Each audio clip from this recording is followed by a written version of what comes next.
address the issue is the issue, right? So people need to develop the ability to deal with people, without which you will not be able to survive.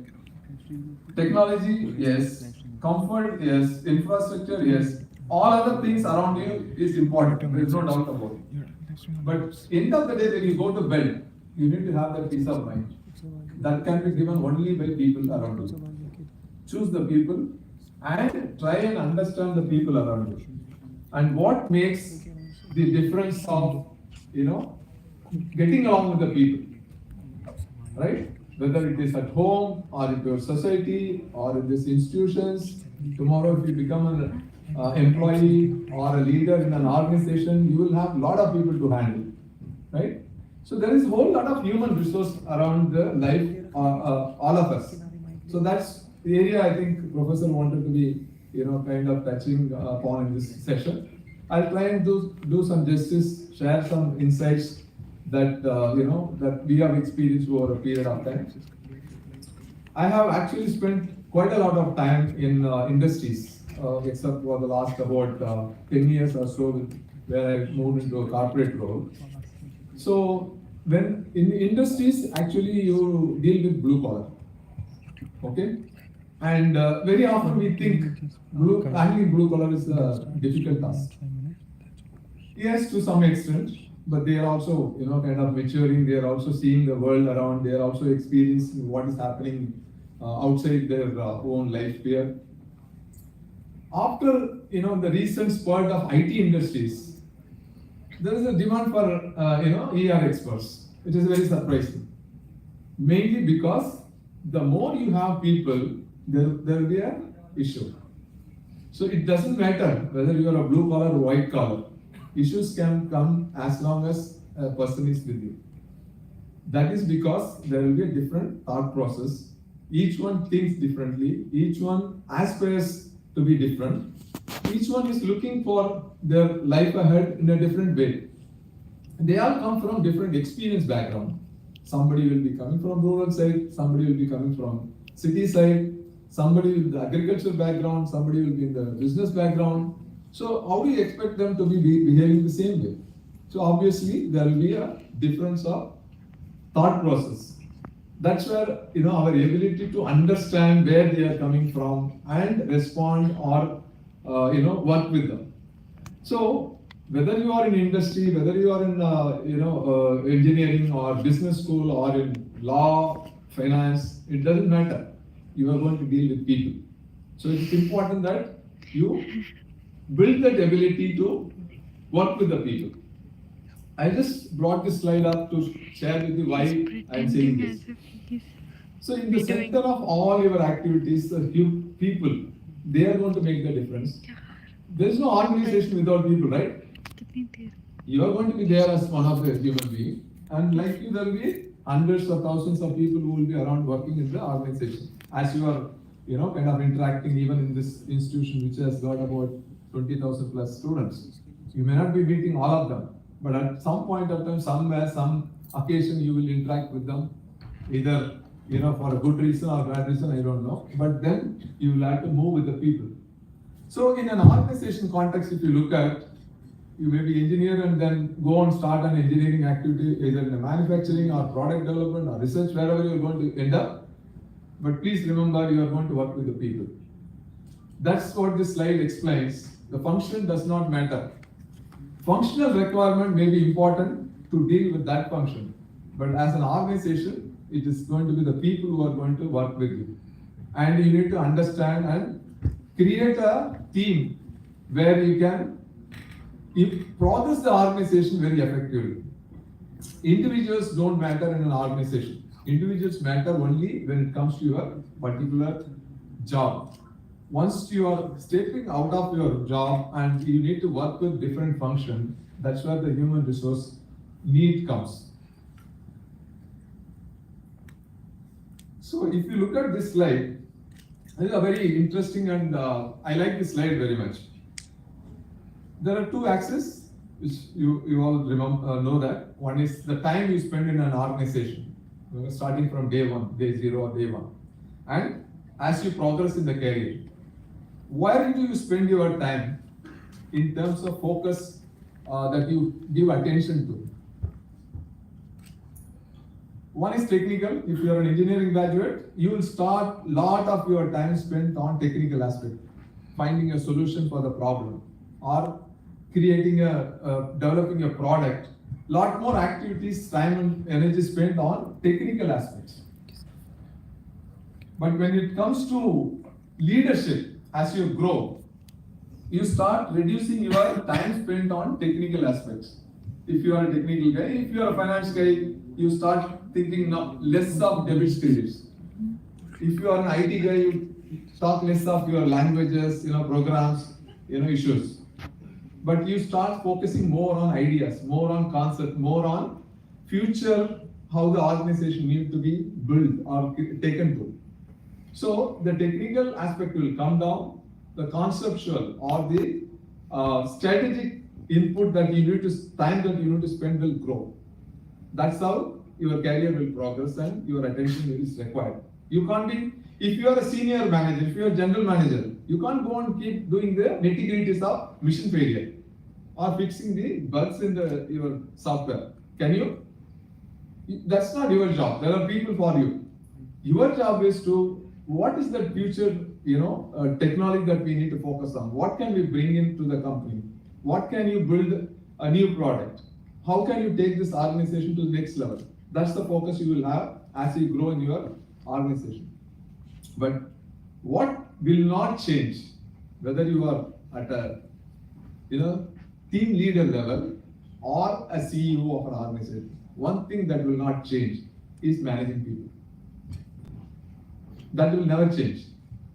If you are a team leader, you may handle 15, 10, 20 people, but there will be a challenge to handle them. If you are a CEO, the entire people are your team. It could be 100, it could be 1,000, it could be 10,000, right? But this aspect of people management will never change, irrespective of your growth in the career. That's the sum and substance of this slide. Now, why do I say this? At the operating level, for you to deliver day-to-day activities, you need to engage with the people, take care of them, understand their needs, provide support, train them, develop them, coach them, counsel, the whole lot of things. You need to develop it mainly. You need to like this job of managing people. And it is very interesting. You need to look at each individual as a separate, independent person, his own likes and dislikes. You need to understand and leverage the strength and provide direction for them to be able to deliver your goals. Gone are the days, this is your goal, please go and deliver. He will not respect you, first of all. No employee will respect a leader who doesn't understand a team member. He will go and talk about you in the back. From then, whether you are moving into a departmental head or functional head, business head or CEO, this role of working with people, developing people, building a team, getting right people on board. At times you may have to take tough call of, letting the people go if they are not fitting into your requirement. These are all part of a job that remains irrespective of where you are in your career growth. Got it? But is this role of managing people a responsibility of only HR? Generally, our experience shows over a period of time, once you put a HR head there, any problem on people, they will push it to them. And they never ever get interested in dealing with the people. So who will then be responsible for managing people? If I say, as an HR head, I am not responsible for managing people. I am not saying I am not responsible, but there are people who need to handle it. Why do you say that? Any thought why we are saying it is not just HR's job to handle people? Because the team leader also manages the team. Correct. That is one of the reasons. Okay, he manages team, but if there is an issue, you will ask HR to handle it. Why do you say that HR should not handle? I'm not saying you cannot handle. They can handle, but they should not handle.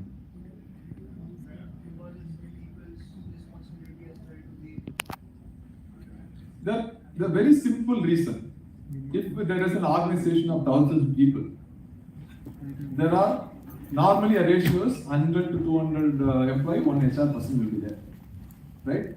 Can one HR person handle 100 and 200 people issues? No. Practically not possible. Secondly, does he know, one HR person know the issues of all the people? Will he have time to handle it? Second important thing, if who rewards an employee? HR. Sir, his credits. Who recommends a promotion? Team leader. Who recommends an increment or special increment, bonus? If you have all the authority to, recognize, support, do a positive to an employee, but when it comes to handling tough employee or difficult employee or the discipline related issue or any other issue, attrition, what are the bad things which you want HR to do? That is pushed into HR. Is it fair?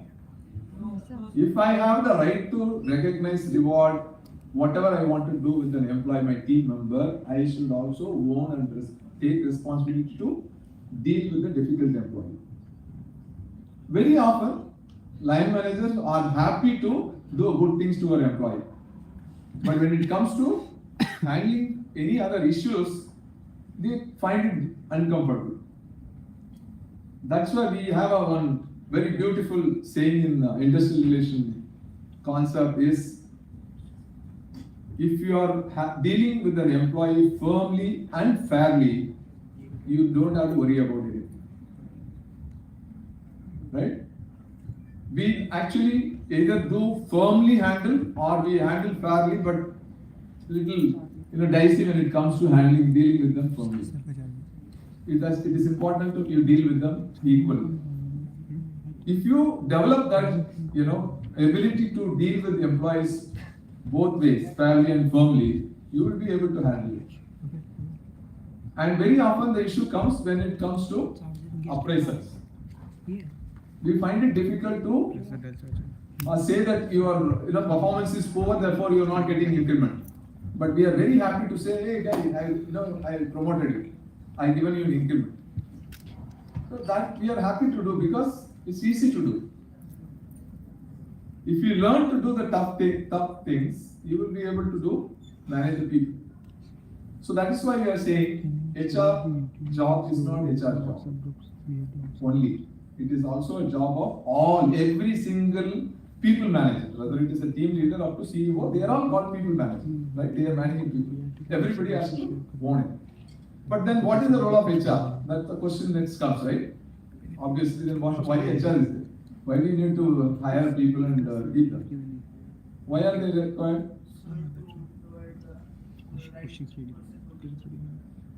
Okay. Any thoughts? Why HR is required if everybody can handle it? I will tell you one more interesting thing. HR is such a subject. It's all our people, right? Each one of us. We know each one of us. We know how to deal with friends. If you know, generally many of us will deal with friends because we are grown with people, we are dealing with people. We all pick up some skills, right? Human resource skills. Then it comes to the question, no, don't worry, I know how to handle people.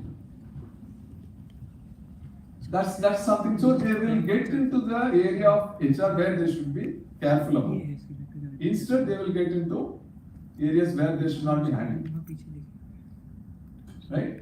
So the very purpose of my saying that every level people need to handle this, that they should be able to measure the performance, identify good performers, support them, and reward them, take action wherever they are not performing. That's the ability that you need to develop and build yourself the capability. That's why I'm saying it's just not HR job. Where HR comes into play, there are few areas which probably I'll share some of those things. One important thing, HR people are skilled in certain areas. Like professor is a qualified OB expert. That's something which generally everybody don't learn because you may understand a little bit conceptually, just to be aware that people's behavior matters, so you need to understand their behavior. You learn something even in other courses. but there is some expertise that they bring in, whether it is behavioral aspect, psychological, issues, that you need to deal with the people. Then you also learn something about how do you create an organization, how do you create an organization which will cohesive work together.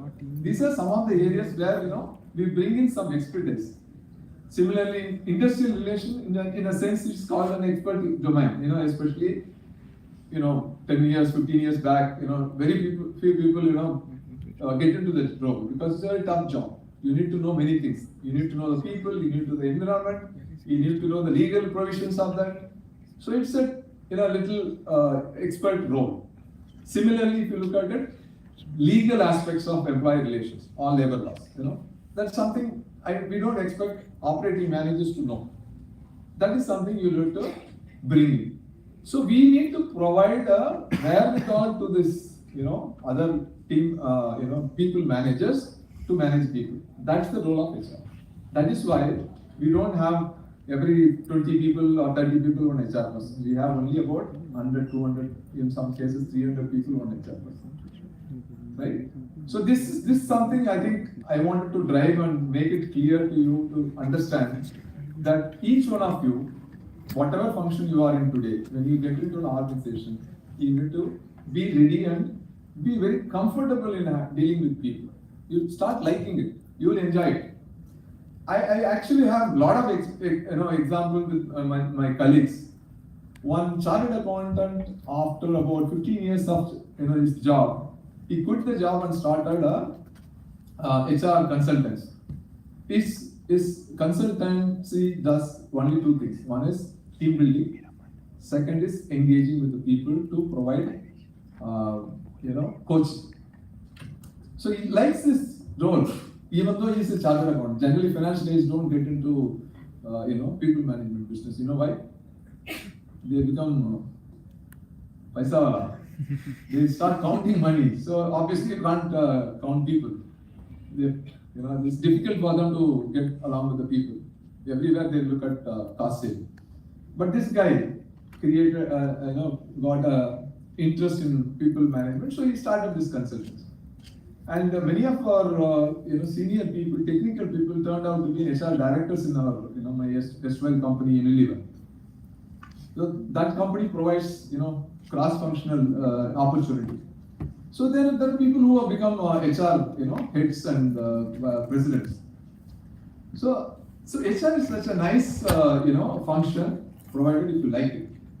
And if you develop the liking, I can guarantee you can keep your core skill, whether you are in IT or engineering, as a standby if you want. Okay. So I think a lot I spoke about why it is important that HR should not be left only with the HR person, and why it is important that you guys develop that interest in managing people. It's very start reading books, start dealing with the people, start understanding people's behavior. If somebody is behaving some differently, if you think, why is he behaving like this? Think about it instead of reacting or doing anything else. Try and learn, empathize. Then you will understand each one's behavior, and supplement with your learning. You will become an expert in HR, in handling people. Right? Now, if you are an organization, some bit of sharing on the innovation part. Now, if you are getting into an organization, assuming that you have become good in handling people, you want to build an innovative organization. What will you do? What is the first thing you will do? Educate people based on their individual talent. Okay. In any organization, one thing is you must keep in mind, you can't work with few people. Because if you have 200 people, all 200 has to contribute. That's the way such organization will grow. But you can definitely identify who has got potential, who has got strength in which area, and give them responsibility. If you want to make an organization, an innovative organization, you have to work as a team. Okay? So I will share how this innovation can be built as a culture. That's again one area where HR can provide a big guidance to people because they know how to build the culture. There are certain processes, there are certain philosophies involved. We'll share some of them here. But let's first understand what is innovation, what we are talking about innovation. Why do we need innovation in organization? Anywhere, even for that matter in VIT, there must be a lot of ideas coming. Keep up with the times. Sorry? You have to keep up with the times. You have to keep up with the time. Okay? Other than that, old technology will eventually be. Correct. So if you don't run, you can't even stay in the same place. That's the situation today, right? You have to run if you want to stay in the same place. So if you want to progress, what do you need to do? You have to think out of the box. You have to think something new. There are a couple of examples where I said where people fail. There are a lot of more. I just picked up a couple of things. Kodak camera, where is it now? They don't even produce film. Film is no more required. Forget about camera, right? So that now the digital revolution has moved. I mean, even mobile has become a camera. You don't need a digital camera. Even Kodak, they manufacture digital camera. Nobody will buy, right? There are many such examples since the day, at least I have gone into the industrial experience.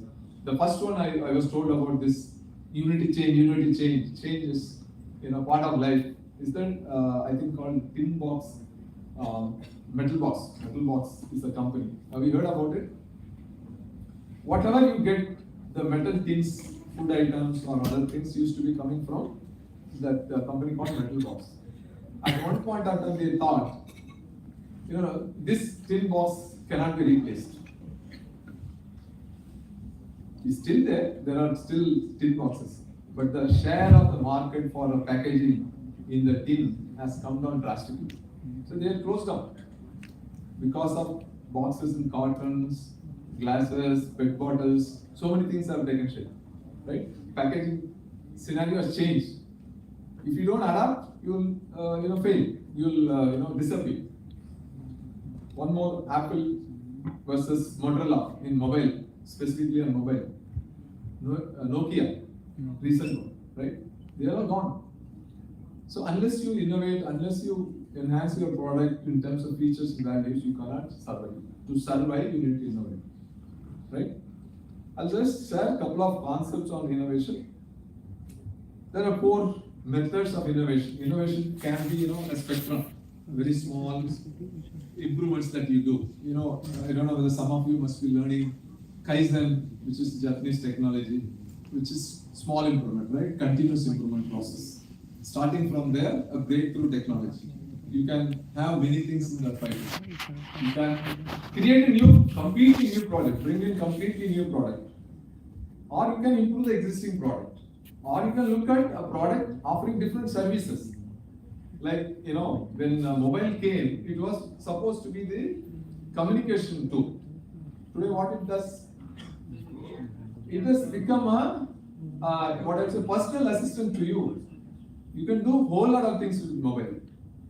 It just expanded its offerings. Like that, there are many examples where the innovation takes center stage. And the rapid space in which it is happening today is very high, unless many, 2 to 3 decades back. Some years back, one change, it will take 2-3 years for you to bring about. Because there are 2 issues. One is we don't think, there is no need for change.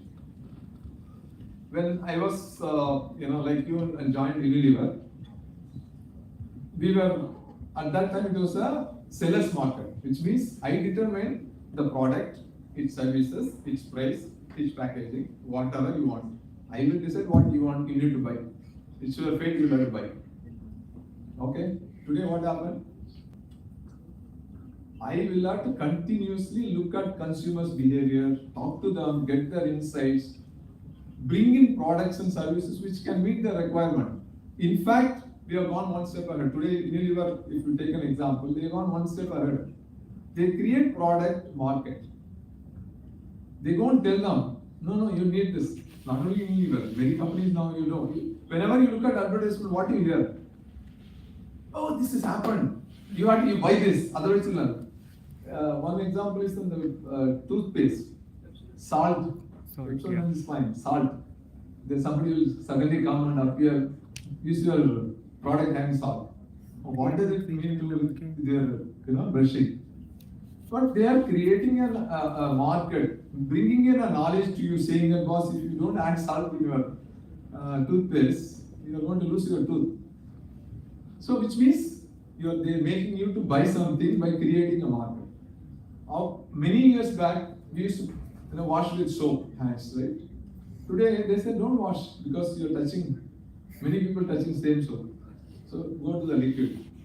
And then you come with this Corona introduce your what you call hand wash and sanitizer and all. So it's all based on the need. People kind of keep innovating and bringing a new product. And the innovation need is the fundamental reason why it is coming. So this is what I would like to understand. This is something called currently it is used widely as a design thinking process. There's nothing rocket science. It's just simple 3 aspects. So in the innovation, the need comes on in a few requirements. First of all, why do you need to innovate? Why do you need to bring in any product or services? You need to first understand there is a need, right? You need to know where is the need. You need to know whether the preference is there for the product. You can't bring in a product. There are products which fail. Many companies, the general industry practices, if you bring in about, I don't remember the data now, around 21 new products if you introduce in the market, only 2 or 3 succeed. So what happens to the entire effort of 21 products? There is an issue which is you are not connected with your consumer or customers to understand what really they need. If you understood the need well, you will be able to bring the successful product. Of course, there is a subsequent stages in terms of making the product available, making the people use and give feedback. There are a whole lot of marketing activities goes on, pricing, competition. Those things are coming into play. But product as such acceptability in the market comes from your ability to understand the consumer insights, right? And the product has to be workable. It has to be practically applicable. If you bring in a product which generally doesn't work in the market, nobody is going to buy. That's ease of use becomes a very critical requirement. So all these 3 aspects actually go into innovation. You have to consider this for you to arrive at a product or service, right? So I just picked up a slide from Stanford School. So there are stages in which the innovation goes on, right? It starts from understanding the consumer, empathize, like human being. You need to understand the consumer, what they desire, what they need. If there is a problem, there is an opportunity for your product or service, right? This is a very simple concept. That's why I was just telling some of your colleagues who are working with me, there are a lot of labs and all they showed me. So I was asking, do you guys get involved in any of the social issues to resolve them? Many colleges does it, right? For example, a couple of days back, I read one article where the STEM lab, what people are trying to put it in schools, they are working with some NGO to create a, virtual STEM lab for the schools, wherever they are not able to reach or they are not able to spend money and all this. So there is a need. There are many, schools don't get opportunity to get exposed to a lot of learning, especially on the STEM, science, technology aspects, right? So they are creating. Similarly, I think recently I read about this, drainage manhole cleaning. You know that? We have an issue every now and then. People, get into that and die. And I think somebody was working on it to create a tool whereby can either, I don't know whether it will clean or it will facilitate to make it safe to work there. So these are social issues which need an innovation, need a solution. So that's the starting point. If there is a problem, you will have a solution. You need to create it, and then you need to define a problem. Subsequent steps much easier. Once you understand the problem, you define.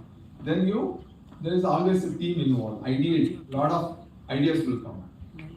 Many ideas. It could be something rubbish, but you need to capture.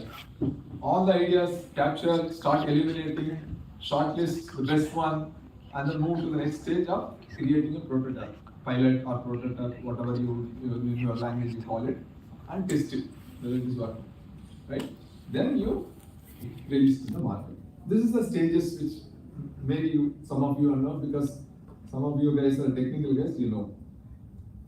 But how do we bring this mindset about innovation in the organization? That's where I am coming.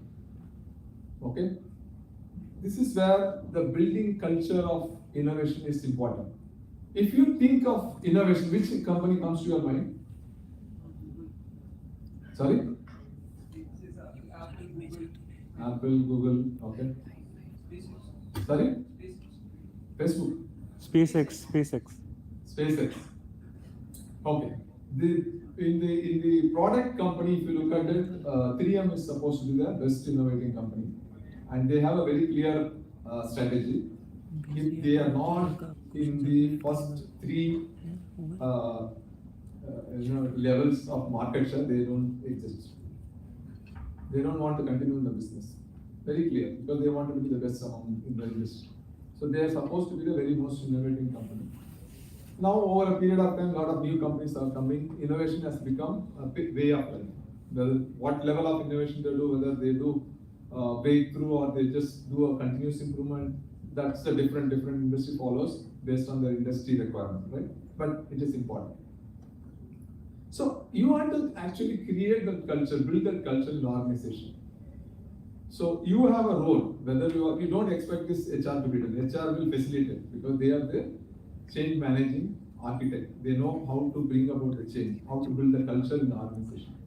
But every one of us need to get involved, whichever function you are in. This is a model which Wayne Brockbank, HR expert, created. Right? If you look at it, there is two action that happens. One is the technical aspect of it. If you want to build an innovation culture, there is a technical aspect, right? As we see in the stages, how you kind of, what is the problem you will create, what is the way, the process you will follow to create the innovation. But there is an element of human being. If you look at these two, core technical capabilities and cultural capabilities, these are the two things. If one is there, the other is not, it will not succeed.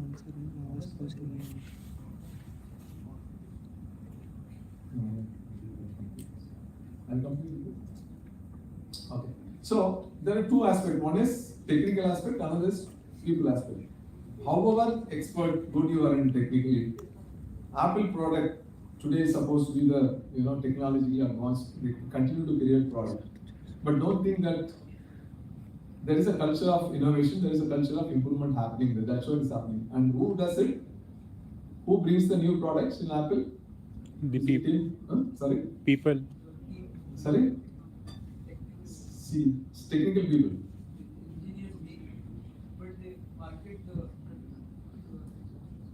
Everyone has to do something. If you go to Google or any new age companies, they don't work in silos. Now it has become teams, and teams are cross functional teams.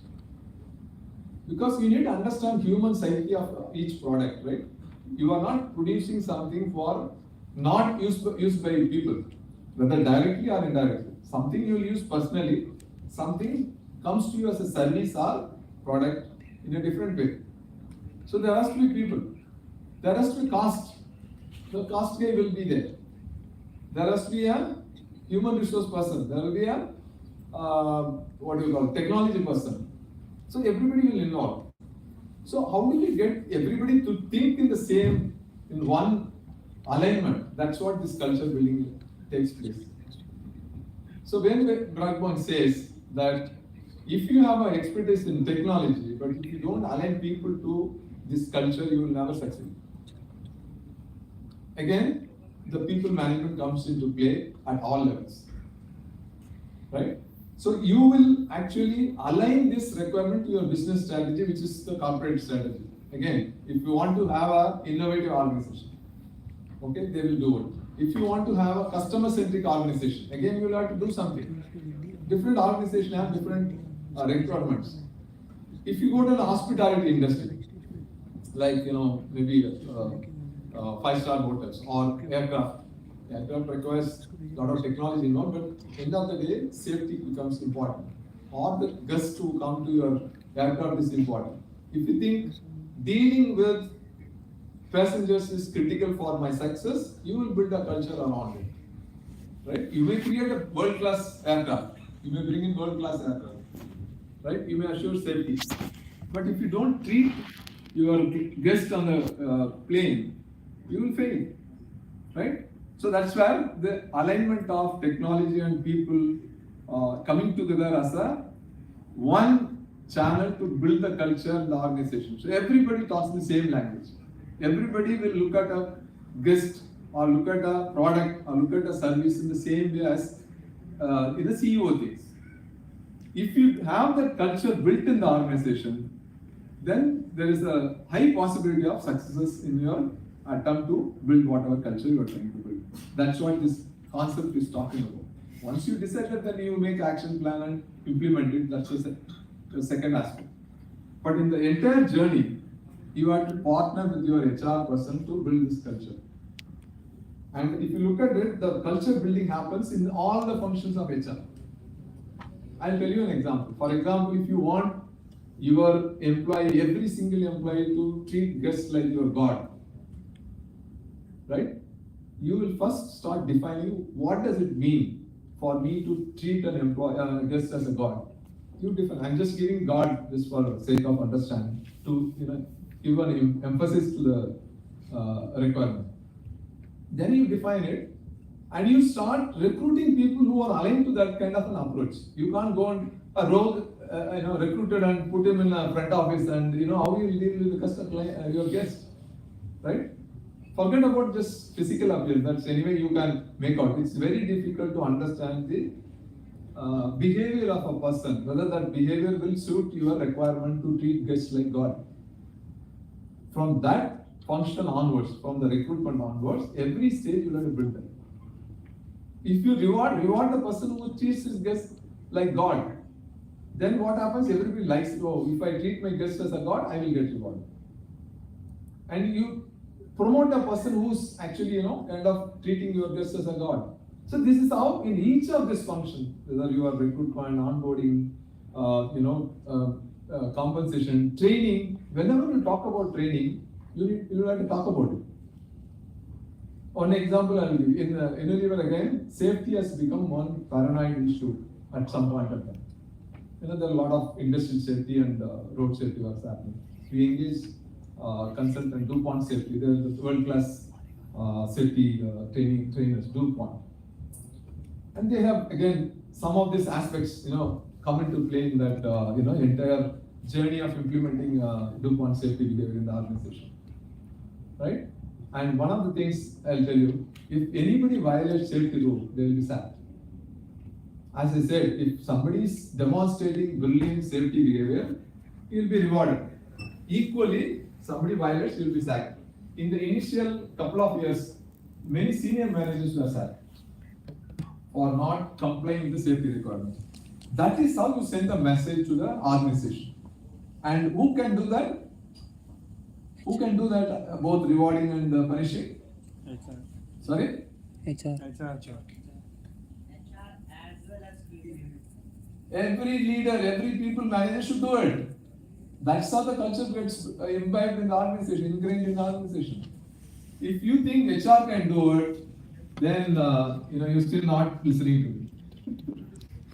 Okay, so everybody has to do. The whole idea of bringing the HR, into your mind is to understand that me as a manager or a team leader or a general manager tomorrow, I have a role, I have a responsibility to deal with people issues. And this is some of the areas, whether it is, performance on the job or behavior with the other employees or demonstrating the company's culture. Everywhere you need to focus on people, and everywhere this behavior has to be either rewarded or punished. That's how the organization gets progress. So that's the idea I'm just sharing. These are something not new. Many of you business school you will be knowing. Technical, I think some of this technical colleges also they are providing a little bit about HR. So should I talk something about individual leadership? Do you have time? No problem. Okay. So I think the foundation of this entire discussion, I thought I will just focus every one of us as leaders today in some form, tomorrow in different form, whether any level of hierarchy of the organization. I found the slide one which I shown. People handling remains the most important aspect. 50% of time. In fact, many CEOs spend most of the time with their people, understanding the people issues. If they believe if people issues are solved, people will solve the business issue. Very simple. Right? Thank you very much.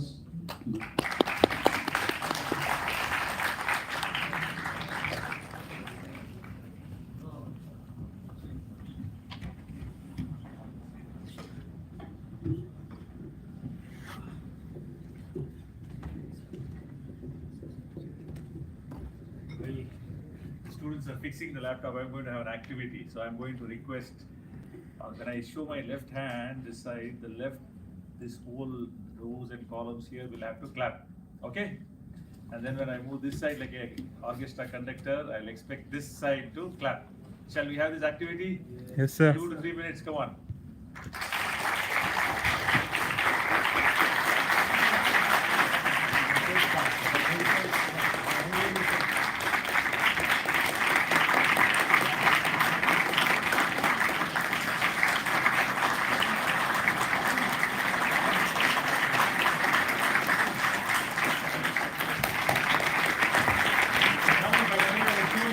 I want a rhythm. Can you have a rhythm now? Come on. It should be a rhythm.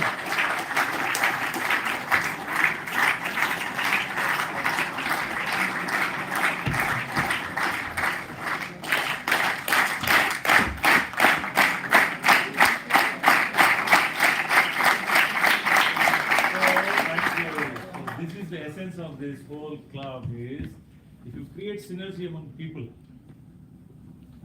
see the power of the connect, see the power of the contribution, see the motivation, and see the alignment.